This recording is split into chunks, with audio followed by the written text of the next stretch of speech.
You think you're alive because your heart is beating, because you're breathing, because you woke up this morning and looked in the mirror and remembered your name. But deep down, beneath all of that, there's a whisper, a haunting silence you've been ignoring for years. You felt it in moments of stillness, just before sleep, or in the gaps between thoughts. It's that unsettling truth you don't dare say out loud. The truth that maybe, just maybe, none of this is real. And it's not. You are not alive in the way you think. This world, this identity, this routine you keep waking up inside, it's a loop, a simulation, a sandbox reality carefully constructed to keep you distracted. And the most brutal part? You agreed to it, not consciously, not with words, but with vibration, with frequency. You bought into the lie that you are. This body, this role, this voice in your head, narrating your life like a movie you've already forgotten the plot to.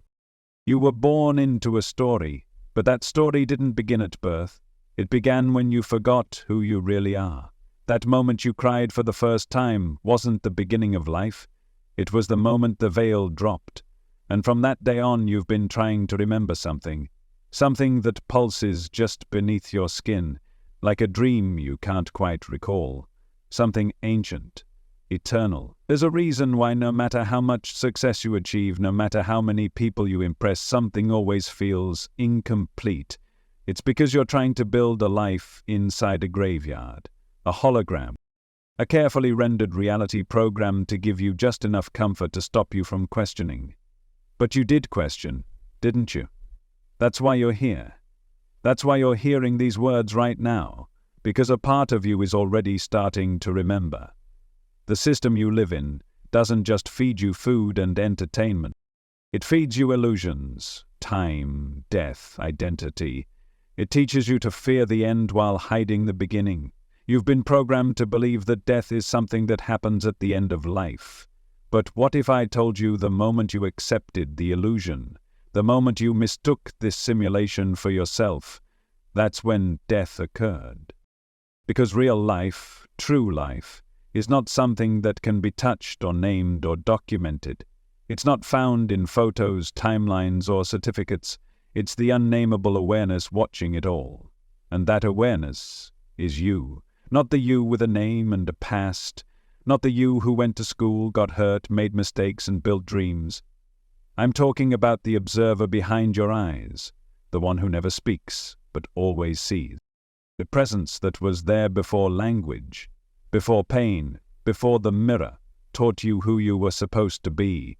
The reason this is hard to grasp is because you've been trained to worship the visible, to believe only in what can be measured, touched, or explained. But your true self doesn't operate in that realm.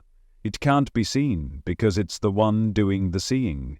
It can't be named because it existed before names. You can't prove it, but you can feel it right now, that stillness, that presence underneath the thoughts.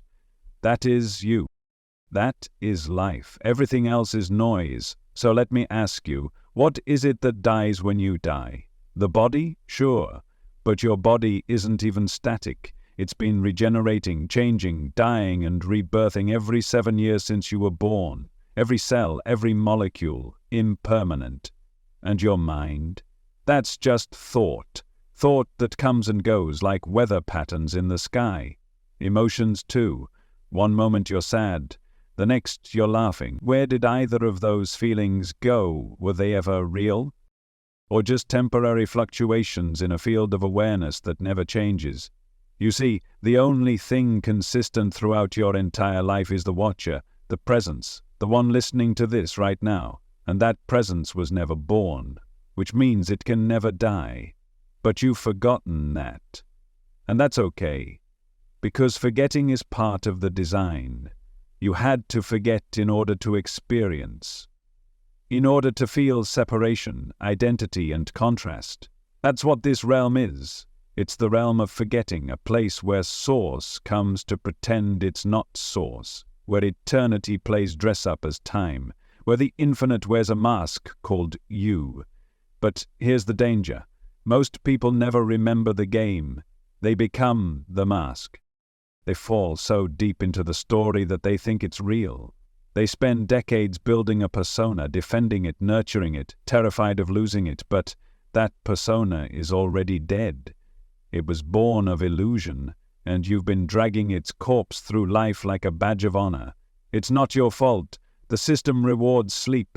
It praises obedience and punishes questioning. It gives you just enough freedom to believe you're free, while keeping you inside the matrix. Every screen, every paycheck, every checkbox ticked off your to-do list, it's all part of the loop of becoming, of chasing, of never arriving. And when you do finally stop, when the noise fades and the distractions die off, what's left is silence. That silence is terrifying for most, because in that silence, the false self begins to dissolve, and in its place, something ancient awakens. Something that doesn't play by the rules of this world. Something that doesn't fear death, because it knows it was never born. That's when the shift happens. Not with fireworks, not with angels singing, but in a quiet moment, when you look around and realize none of this is what you thought. That your job, your relationships, even your memories, they're just experiences flowing through you. But you are not them. You are the sky. Everything else is weather. And once you see that, truly see it, nothing is ever the same again.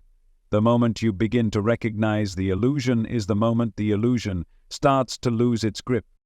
That's when you stop reacting like a character and start observing like the consciousness behind the script. And that's terrifying for the system, because when you remember who you are, you stop playing by the rules. You no longer chase validation. You no longer buy into fear. You stop trying to win a game that was designed to keep you distracted. But let's take it deeper. Ask yourself this: why does life feel so repetitive? Why do you keep attracting the same types of people, the same patterns, the same lessons dressed in different clothes? That's not a coincidence. That's the loop. That's reincarnation, not just through lifetimes, but moment to moment. Reincarnation isn't just about dying and coming back, it's happening right now. Every time you respond from unconscious programming, every time you choose fear over presence, you reincarnate into the same energy, the same story, the same loop. You live the same emotional death over and over, thinking it's life. You wake up in the morning, pick up your phone, scroll through distractions, plug into the matrix, go to work, perform the role, collect the check, go home, numb the ache with dopamine, fall asleep, repeat. It's not life. It's automation. It's energetic Groundhog Day. You're not evolving, you're rotating. And that rotation is powered by karma, not punishment, not cosmic justice. Karma is pattern. Karma is repetition. Karma is what happens when the energy of awareness gets trapped inside unexamined loops. It's like a record that skips because it's scratched, and until you pick up the needle it just keeps playing the same second over and over. That's what your life has been. But here's the hidden truth. You are the needle. You are the force that can lift the pattern and drop into something new. But to do that, you have to stop identifying with the song. You have to stop thinking you are the melody when in fact you are the silence behind the sound. And this is why death is the key. Because death is the only thing that scares the ego enough to question its story. When you realize you're already dead, when you finally accept that the version of you you've been trying to protect doesn't even exist, everything softens, the fear collapses, the chase ends, and you return to the truth that's always been there, waiting beneath the noise. You start to see through things, through people, through systems. You look at the news and see the fear engine. You look at advertising and see the frequency traps. You see how the world rewards distraction and punishes stillness. How it teaches you to fear your own silence. Because that silence is where you remember. That silence is where the illusion breaks. There's a reason monks sit in silence for years. There's a reason the ancient texts tell you to be still and know. Because in that stillness, the simulation has no power. In that stillness, the programs can't run. The noise can't distract, and what remains is you, not the character, not the role, but the one who chose to enter the dream in the first place. And you did choose it.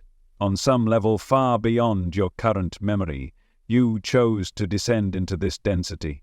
to forget yourself, to explore duality, contrast, time, decay. Not because you needed to suffer, but because you wanted to know what it feels like to awaken inside the dream.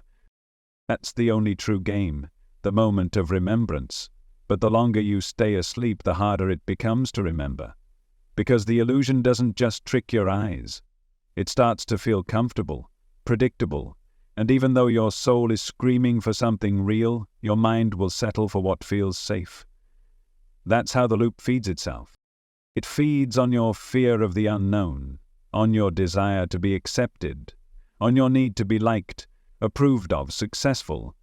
It offers you breadcrumbs in exchange for your freedom, and you take them because you've been taught that crumbs are better than emptiness. But they're not, because in the emptiness is where the truth lives, and the truth is this: you are not this body. You are not your name. You are not your story, your past, your trauma, your dreams. You are not your bank account, your followers, your job title, or your relationship status. You are not your thoughts, not your emotions, not your memories. You are the silent presence in which all of those things appear and disappear. You are the awareness watching the play, and you've been watching it for lifetimes. That's why you feel déjà vu. That's why certain faces feel familiar. That's why some moments feel like echoes of something you can't place. Because this isn't your first loop, and it won't be your last, unless you wake up. Unless you stop playing the game and start remembering the player. And that remembering begins when you stop seeking, when you stop trying to find yourself in the world. The world will never show you who you are. It can't. It's not real. You don't find truth in reflections. You find it by stepping away from the mirror. This is why ancient teachings warned of the illusion, why the Gnostics said this world was a trap, why the Hermetic texts taught that the visible is a shadow of the real. Because once you mistake the shadow for the source, you've already lost. But if you can stop, even for a moment, and feel the awareness behind your eyes, you'll know. You'll know that everything you've been chasing is made of smoke. That what you thought was death is actually birth. That what you feared losing was never yours to begin with. You begin to live not as someone trying to survive, but as someone who has already died, and when you live like that, you become untouchable. Because nothing can be taken from you, nothing can be lost. Not really. Because the only thing that was ever real was you. So much of what you believe about life was never yours to begin with. It was downloaded, inherited, coded into you before you could even speak. From the moment you opened your eyes in this world, the programming began.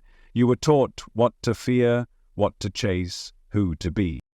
You were handed a script: school, work, approval, success, family, retirement, death, and told to memorize your lines. But who gave you that script? Who benefits from you staying inside it? There's an entire system built around your forgetfulness, a world designed to keep you reacting, consuming, striving.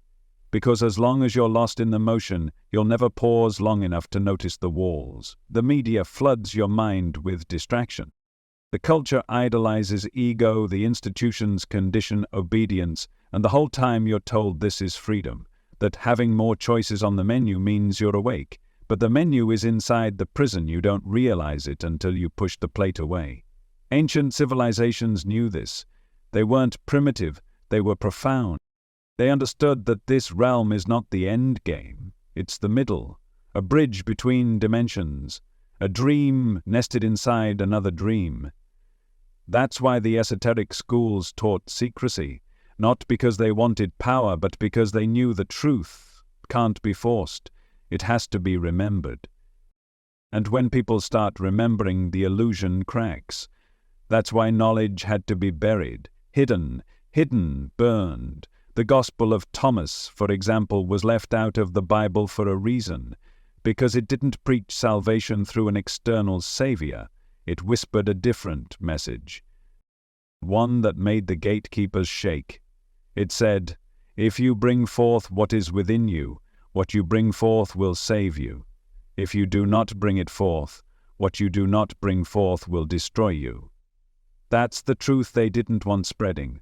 That salvation isn't out there, it's in here. That the kingdom isn't in the sky, or in a church, or in a future moment. It's within you, and always has been.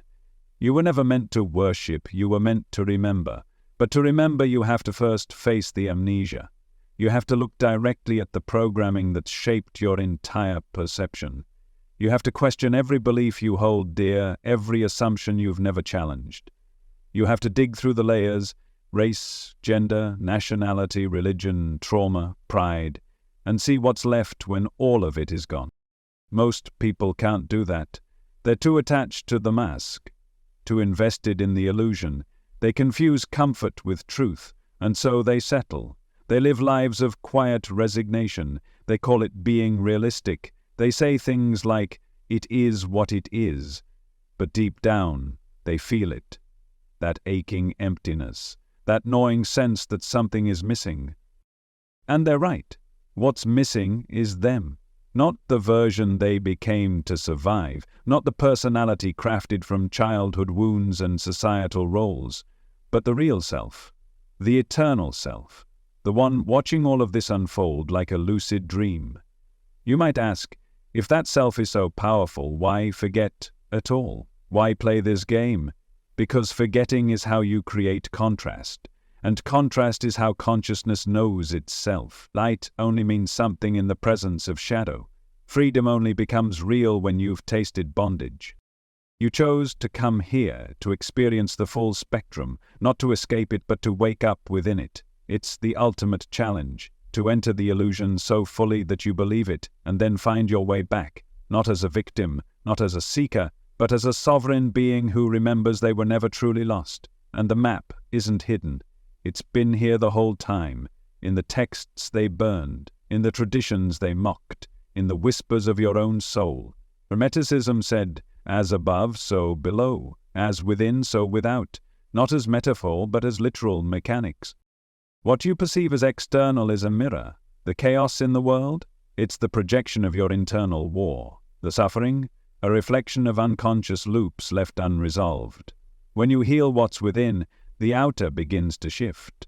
Because the simulation is reactive. It listens not to your words, but to your frequency. It doesn't care what you think you deserve, it mirrors what you believe you are. And belief is vibration. When you vibrate from fear, you call in more fear. When you vibrate from truth, from knowing, the code responds. The program begins to dissolve. And that's when reality starts glitching. You see synchronicities, repeating numbers, strange timings.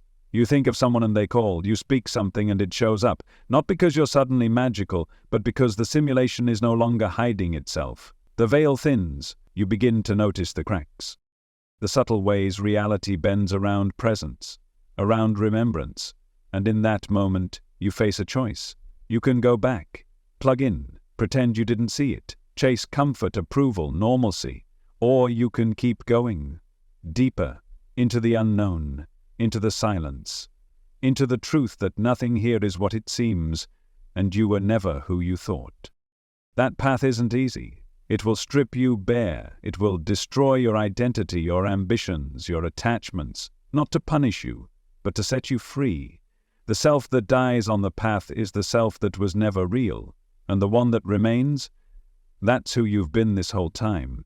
You've been taught to fear death, conditioned to see it as an ending, the final curtain, the dark unknown that waits at the edge of your story. But that fear is one of the greatest lies ever told. Because death isn't the end, it's the reveal.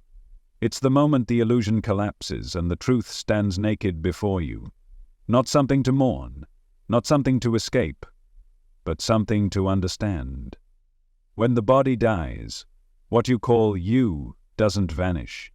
It expands, the mind dissolves, the senses fade, but awareness, the core of who you are, untouched, unharmed, unbound, and in that moment, the walls of the simulation drop. Time disintegrates, identity shatters, and what's left is the thing you've been your entire life without knowing. Pure presence, infinite light. It's the great return. But you don't have to wait for your last breath to touch that truth. You can taste it now, right now, in this moment, by dying before you die. That's the secret all the mystics knew, that true freedom doesn't come from fixing your life. It comes from losing the one you thought you had. from letting go of the mask, the name, the constant narration in your mind that tells you who you are. Because when that voice goes silent, something else emerges, a stillness, a depth, a quiet awareness that doesn't rush, doesn't fear, doesn't need. It just is. And that is you. Most people don't know how to die before they die, so when death comes, they panic. They cling, they resist, because their entire identity is tied to the temporary, and when the temporary begins to crumble, so do they.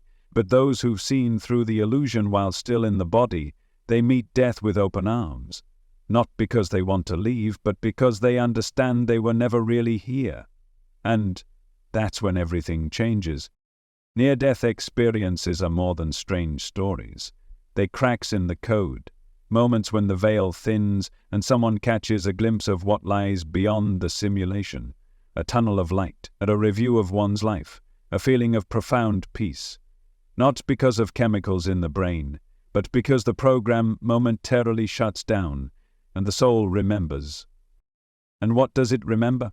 That this world is not the source, that time is a lens, not a law, that you are not your body, your past, or your pain. You are something far more luminous, far more ancient, something that cannot be harmed by death, because it's already beyond it. That's why people return from those experiences changed, softer, brighter, unafraid, because once you realize you're not the body lying on that hospital bed, not the pulse or the brainwave or the monitor beep, you become untouchable, not arrogant, not reckless, but deeply, unshakably free. You walk lighter, you speak slower, you listen more, because everything becomes sacred, every breath a miracle, every interaction a chance to see God reflected back at you in human form. You no longer look for meaning, you become the meaning. And you don't have to almost die to get there. You just have to stop pretending you're alive in a way you're not. You have to be willing to let go of the version of yourself that was born from fear, from conditioning, from survival. That self was never the real you. It was the decoy, the shell, the training avatar. And when you realize that, something inside you exhales for the first time in lifetimes. You stop trying to win, you stop trying to be someone. You simply are. That's what all the ancient initiations were really about, not rituals for the sake of tradition, but symbolic deaths. Practices meant to strip away the illusion, layer by layer, until only the essence remained. Shamans called it ego death, Buddhists called it nirvana, Gnostics called it liberation. It all points to the same thing, remembering the part of you that never entered the game. And the moment you touch that part, even for a second, you stop fearing anything this world can throw at you. Because you realize that nothing can truly touch you. Not rejection, not failure, not even loss. Because the observer within you remains unmoved, like a mountain watching clouds drift past. Even grief becomes different. You no longer grieve from attachment. You grieve from love, from presence. You let yourself feel it all, but you no longer identify with the pain. You no longer make it your home. You simply witness it, allow it, honor it, and then you let it pass. Because you know that the only thing worth clinging to is the awareness itself. That's the paradox of dying before you die. You don't disappear. You expand. You don't become less, you become more. And the world doesn't get duller, it becomes vivid. You start seeing things you never noticed before, the way light dances on a wall, the rhythm in your breath, the aliveness in silence. Everything becomes alive because you finally are, not as a personality, but as presence. And when you live from that presence, you don't need to chase purpose. You become purpose. You don't look for signs, you are the sign. The signal, the reminder to everyone you meet that there's something more. Something deeper, something eternal looking through their eyes, just waiting to be remembered. And that, the quiet revolution, it's not loud, it's not flashy, it doesn't need a stage, it's the energy you carry into a room, the peace that radiates from your stillness. The way you look at someone and see them, not as their role or their behavior, but as the same awareness playing a different form. That's what happens when you realize you're already dead. You stop performing, you stop rushing, you stop trying to fix something that was never broken, and in that surrender, life finally begins. Not the dream you were surviving, but the reality you were always meant to remember. Most people think reincarnation is some distant idea, a soul floating up into the sky, waiting in line to be reborn into a new life, a new body, a new storyline. But what if it's much simpler than that? What if it's happening right now, on repeat, without your awareness? Every time you respond out of habit, every time you fall into the same emotional pattern, every time you tell yourself the same story just to survive another day, that's reincarnation, not through lifetimes, but through loops. You don't need to die physically to be reborn spiritually. You do it every moment, every breath, every choice, and most of those choices are unconscious. That's how the trap works. Not through chains or cages, but through familiarity, through comfort, through programming so subtle you think it's you, and that's the most dangerous illusion of all. Not the matrix itself, but the belief that you are your reaction to it. The loop feeds off identity, it recycles your fears, your traumas, your cravings. It offers temporary highs followed by the same lows. It tricks you into thinking healing means chasing more light, but the truth is healing begins when you stop running, when you stop trying to escape your shadow and instead turn to face it with open eyes. That's where the doorway is, in the places you least want to look.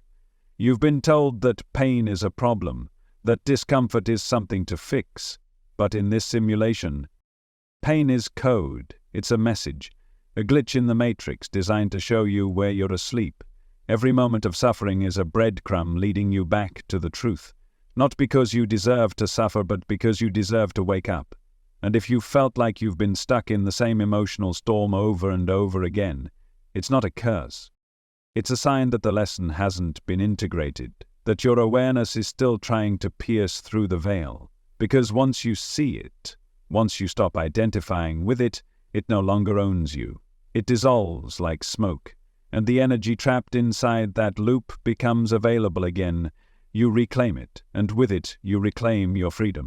But the system doesn't want you to know that, because an awakened soul can't be manipulated, can't be sold to, can't be controlled by fear.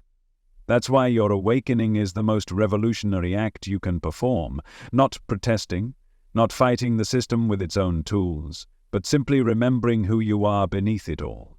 Because when you do, the entire game changes. This is the hidden mechanism behind the reincarnation trap.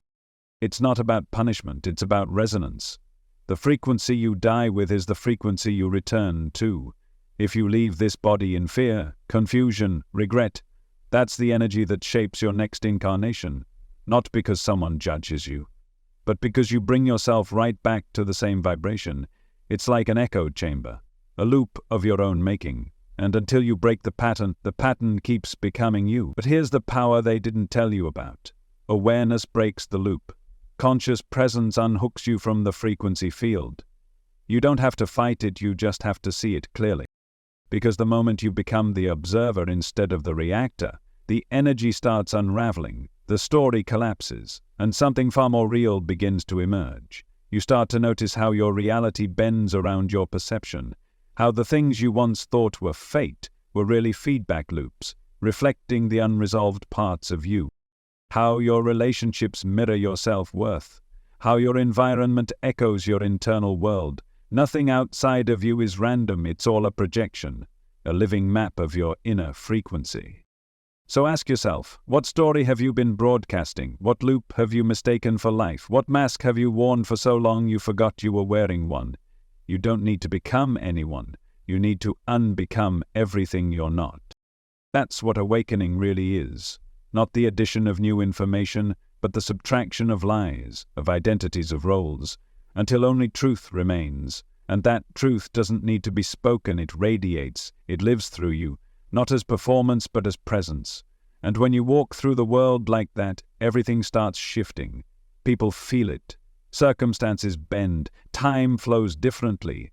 Synchronicities align with uncanny precision. Not because you're chasing some external miracle, but because you have become the miracle. And that's what the loop was always afraid of. Your awakening, your remembrance, your refusal to play small any longer. Because when you stop needing the world to validate your existence, the game ends. You don't break out, you rise above. You become the player, not the pawn. And the illusion can no longer hold you. That's when karma ends. That's when the reincarnation cycle begins to dissolve. Not through death, but through clarity. Because the only thing that ever kept you bound was unconsciousness. Not sin, not failure, not some cosmic judgment. Just forgetfulness. And now you're remembering. Not because these words are special, not because I hold the truth, but because you do. You've always had it.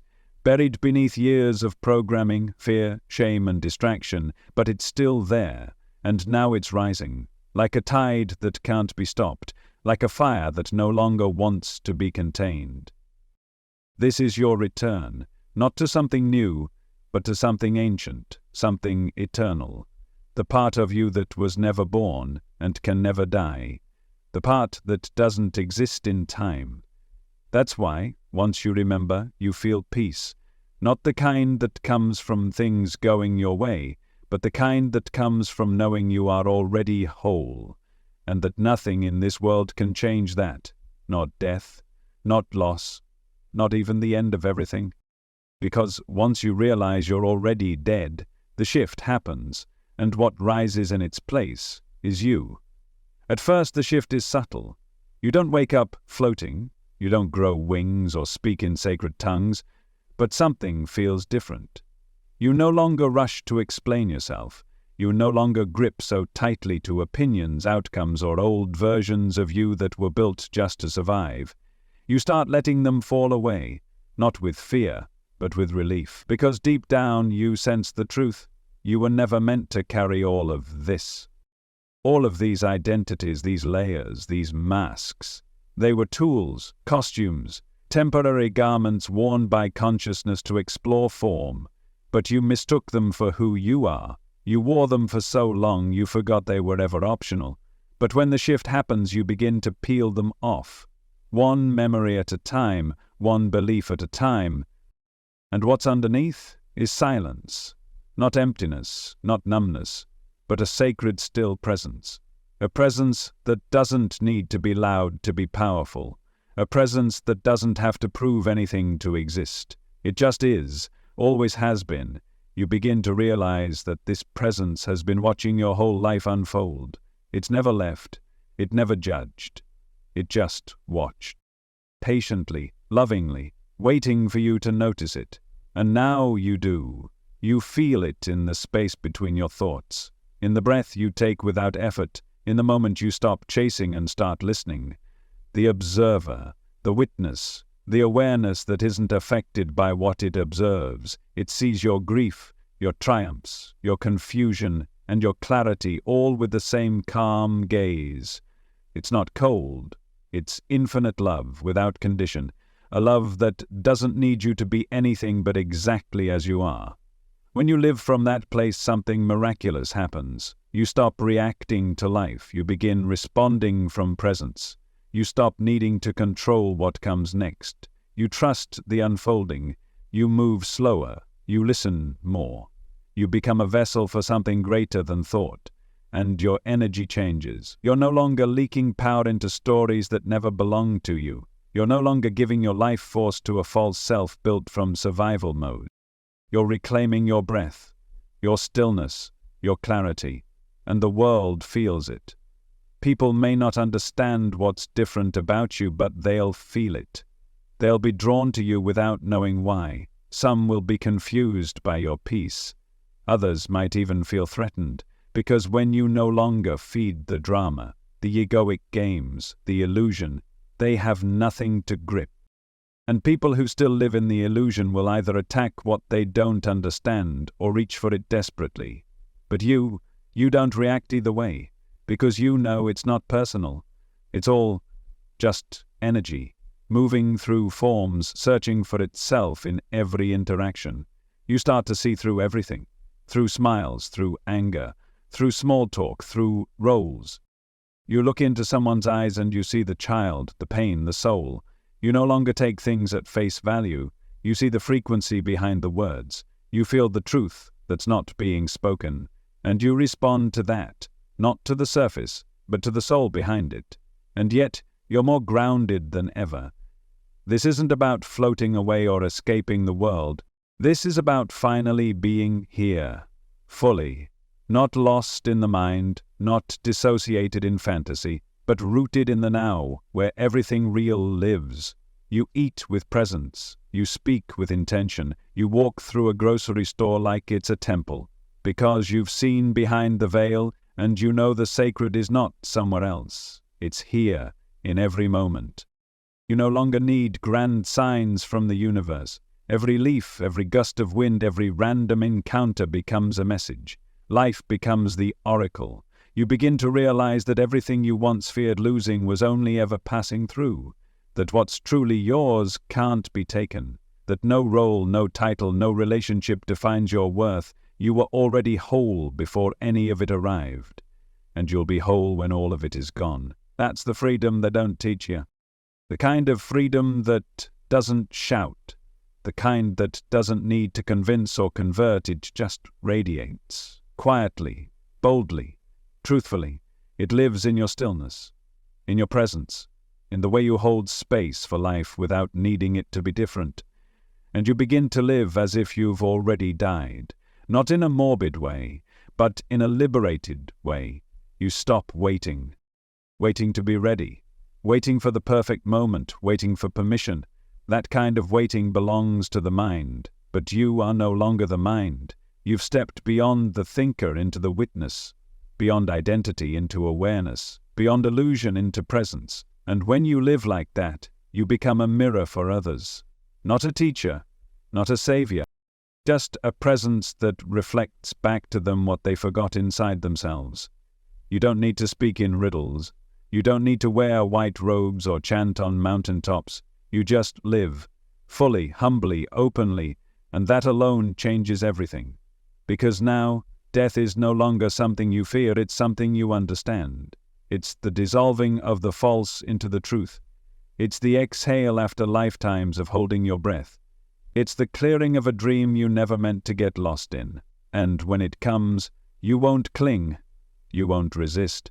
Because you've already tasted it, you've already let go, you've already seen the truth. And once you've seen it, you can't go back. Because you're not the story, you're not the body. You're not the past, you're the space it all happens in. And the more you rest in that truth, the less the world can shake you. Because once you realize you're already dead, everything else becomes a choice. But even after the remembrance, the illusion doesn't vanish. The world keeps spinning. Bills still need to be paid. People still cut you off in traffic. The simulation keeps doing what it was programmed to do. The difference now is you're not caught in it. You're not fooled by the performance. You don't confuse the play with the actor. You can still participate, but you no longer identify. You can speak your lines, move through scenes, play your part, but your center stays untouched. This is what it means to live lucidly. Just like a lucid dreamer walks through the dream knowing it's a dream, you begin to walk through the world knowing it's not the final reality. You see the matrix code in everything, in conversations, in the media, in the subtle manipulation behind social norms. And even though others may still be sleepwalking, you don't judge them, because you were them. You wore the same mask. You believed in the same script. You clung to the same illusions. The only difference now is that you saw through the mirror and chose not to turn away. But that doesn't mean you won't be tempted. The world will still offer its rewards, its approval, its distractions. There will be moments when the old self tries to rise again. When comfort whispers louder than clarity, when nostalgia tries to sell you back your suffering disguised as home, you'll be tempted to shrink, to reattach, to forget. And that's okay, because even the awakened sometimes blink. What matters is that you no longer fall all the way back asleep. You might drift for a moment, but now you know what's real. You know where the stillness lives. and you always return to it, not because someone told you to, but because you've felt it, you've been it, and nothing artificial can replace that, not for long. You may even start to feel a strange kind of grief, not for yourself, but for the world, for how deeply people have forgotten, how deeply they hurt while wearing their masks.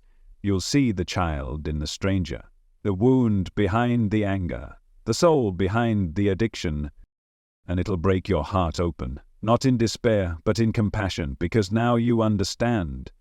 You don't argue with reality. You don't force anyone to wake up. You simply remain awake. You embody the presence that reminds others just by existing. And sometimes that's all it takes. One person remembering who they are can ripple through an entire room. No words, just frequency. That's how powerful this is. And the irony? It was never far away. This truth wasn't hiding in the Himalayas or buried in some ancient temple. It was always here, inside the breath, inside the silence, inside the moment you stopped running and just listened. The shift happens when you stop seeking and start seeing. When you stop trying to get somewhere and realize you've never left. When you stop waiting for permission and claim your place in existence, not as a body, not as a persona, but as the timeless awareness itself. That's when everything becomes clear. The games, the roles, the attachments. You don't need to renounce the world. You just see it for what it is. Temporary, fleeting. A dance of shadows on the wall. And instead of trying to rearrange the shadows, you turn to face the light. And once you know that, truly know it, you become fearless. Not reckless, not detached, but fearless in the most grounded, sacred way. You walk with open hands, you love without needing, you give without expectation, you create because it's who you are, not because it earns you anything, and you let things pass without clinging, because you know that what is real can never be lost. That's the paradox of awakening. You become lighter, but more rooted, softer, but stronger, more human, but somehow more infinite. The world doesn't stop. It becomes more vivid, more alive, because now you're seeing it through the eyes of the eternal. And what's even more beautiful is that you stop needing to be seen. You no longer crave recognition. You don't measure your worth by your impact or your following or your success. You're not trying to convince anyone of your truth. You just live it, quietly, powerfully, and the universe echoes it back to you in ways you never expected. Through smiles, through synchronicities, through moments of impossible grace that remind you, yes, this is it. This is the real. You've remembered, you've returned. And now you get to live, not as the character, but as the consciousness behind it. Not as the dream, but as the dreamer who finally woke up inside the dream and chose to stay awake. And once that choice is made, you don't need to force anything. You don't need to hustle for alignment or beg the universe for signs. You are alignment. You are the sign. You are the proof that awakening isn't just possible. Because this remembrance lives inside everyone. It's encoded in our being, and sooner or later it rises. Like the sun behind the fog, you are that rising, and nothing can stop it now. Now you move through the world like someone who has nothing to prove and nothing to protect. Not because you're detached, but because you've already faced the greatest fear. The illusion of death no longer holds you hostage. You've walked through it, sat in it, died before you died. And what came out the other side wasn't a better version of your ego. It was the real you, the formless one, the watcher, the light. And from here, everything you touch is different. Not because the world changed, but because you did. You no longer need to force outcomes or manipulate energy. You're no longer strategizing your way to peace. You realize peace is what remains when the strategy ends. You don't need to perform. You don't need to impress. You simply live, and that's enough. The irony is that you become more effective, not less. More magnetic, not invisible. Because people are starving for truth, whether they know it or not. And when someone finally walks into the room without pretense, without attachment, without the weight of false identity, they feel it. Something stirs in them, a remembering, a softening, because you've become the reflection they didn't know they were seeking. That's the quiet revolution, not burning it all down, not fighting the system with rage, but becoming so utterly present, so deeply rooted in what is real that the illusion begins to collapse around you, and others feel it. They start questioning their own loops, not because you told them to, but because your energy gives them permission to. You become the living proof that another way exists, that freedom isn't at the top of the mountain, it's right here, in the breath, in the stillness between thoughts, in the way you pour a glass of water, in how you look into someone's eyes without needing anything in return. Your life becomes the transmission. No doctrine, no dogma, just presence, just truth. And yes, you'll still be tested. There will still be days when the noise is loud, when the simulation throws every old trigger at you, when doubt creeps back in wearing a familiar face. But now you meet it differently. You don't fight it, you don't panic. You just observe, you breathe, you remember, and like a shadow in the light it fades, because you've become the one thing the loop cannot trap, aware, and awareness doesn't resist, it allows. It sees everything for what it is, and by seeing it, it sets it free. That's the mastery you've stepped into. Not controlling reality, but seeing it clearly. Not manifesting from lack, but creating from overflow. You've stopped trying to outrun pain, and in doing so, you've dissolved the very resistance that made it hurt. This is the embodiment of someone who has already died and come back as truth. You laugh more, but not from distraction, from depth. You love more freely, but not from need, from wholeness. You move through heartbreak with grace, because you no longer cling to what was never meant to stay. You stop confusing endings with failure. You stop interpreting silence as rejection. You live without a script, without a filter, without a mask. And in that space, miracles become normal. Not the kind of miracles they sell you, not flashy displays or instant riches, the real ones. The kind that rearrange timelines because you chose to meet this moment as presence. The kind that draw exactly what you need without you having to beg or chase. The kind that remind you that the universe isn't outside of you. It's responding to you, reflecting you, dancing with you, and you, in turn, stop trying to be something. You just are. You let go of needing answers. You let go of needing to be healed. You stop pathologizing your humanity. You stop making your growth a project. And instead you become available to life.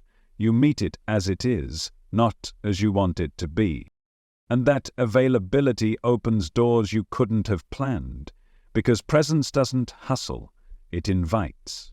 This is what it means to live after death, to walk as the eternal in a temporary body, to feel grief and joy in the same breath, and know that neither defines you, to hold space for suffering without becoming it, to tell the truth without needing to own, and it's not loud. You won't always be recognized. The world doesn't celebrate those who dissolve their ego, it celebrates those who build bigger ones. But you're no longer living for that world. You see through it, and what it offers no longer seduces you. You've already tasted something real, and once you've tasted that, there's no going back. You become content without complacency, humble without self-rejection, fierce without aggression, soft without collapse. You become paradox embodied, the fire and the ocean, the sky and the ground. You don't pick a side, you hold the whole, because you've realized that what you are cannot be split. And the greatest peace is in knowing that you don't need to become anything else, that nothing is missing, that you're already home even when the mind tells you otherwise, that you're already whole even when the world says you're not, that you've already made it because there was nowhere else to go, only here, only now.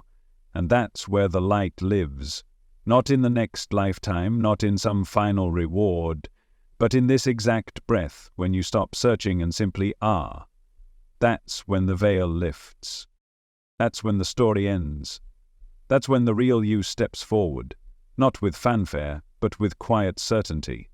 And once you begin living from that space, nothing else matters the same way again. You've spent so long trying to be alive, to be someone, to make something of yourself in a world that promised you meaning if you just worked hard enough, proved yourself enough, suffered enough. But now you see, you were never meant to become. You were meant to remember, not to chase life, but to awaken to the truth that you already are it. You were never lost, only dreaming. And now that you're awake, you start to feel the texture of reality in a new way. You notice the sound of the wind without needing to name it.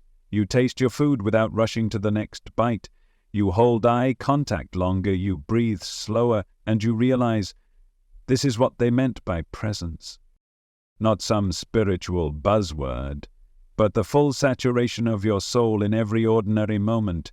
You're not waiting to live anymore, because you're not afraid to die, not because you want to leave, but because you've already left the illusion, the false life, the performance, the endless seeking.